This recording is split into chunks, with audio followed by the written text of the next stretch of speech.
nitakufuata e Bwana,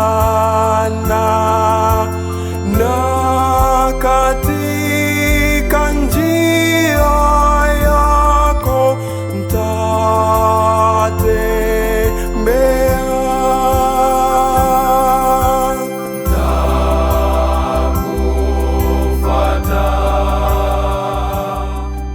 Kila inapofika Dominika ya 4 ya Pasaka, Mama Kanisa anaadhimisha Dominika ya Mchungaji Mwema. Lakini Dominika hii pia inafahamika kama Dominika ya kuombea miito mitakatifu. Sisi kama jamii nzima ya Wakristo tunaalikwa leo hii kuweza kuwa daraja la kuwasaidia wengine kuweza kutambua miito yao. Hivyo basi tunaalikwa kuweza kumwombea Baba Mtakatifu, tuwaombee maaskofu, tuwaombee wapadre, tuwaombee watawa, tuwaombee wa seminari, ili basi katika wito waliouitikia waweze kusimama imara. Lakini kama Wakristo pia tunaalikwa kuweza kuwaombea vijana wa kike na wa kiume, ili waweze kuitambua ile sauti ya Mungu au zawadi ambayo Mungu amewapatia ndani ya mioyo yao.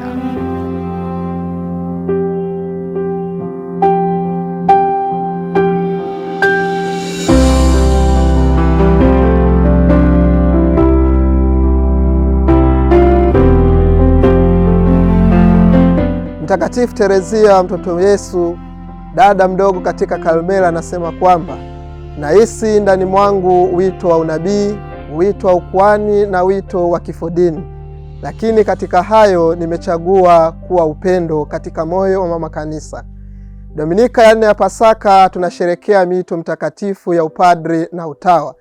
Ni miito ya utumishi katika kanisa, yaani kumtumikia Mungu na wanadamu. Utumishi wowote ili uweze kuzaa matunda wahitaji upendo.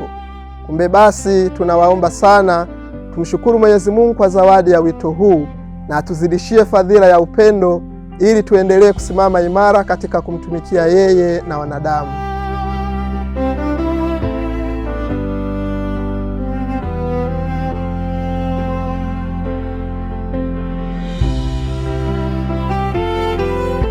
Tumepokea miito hii kama zawadi kutoka kwa Mungu.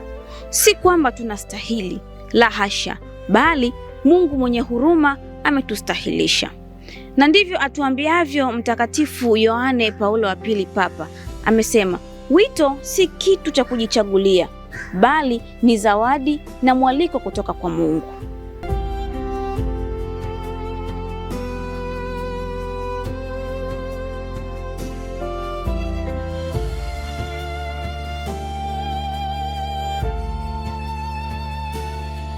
Ninaufurahia wito wangu na ninaupenda wito wangu, kwani kwa wito huu mtakatifu ninakuwa karibu zaidi na Mungu, lakini ninawatumikia watu wake kwa furaha.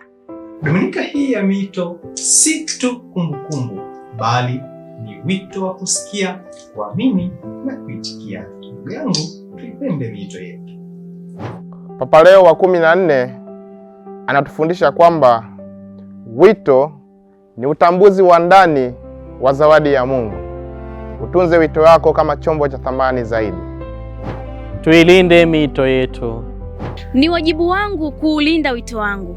Ni wajibu wako kuilinda miito katika kanisa kwa sala, sadaka na majitoleo mbalimbali. Tuilinde na tuipende miito mitakatifu. Tuipende miito yetu. Tuithamini miito yetu. Hakika wito ni zawadi.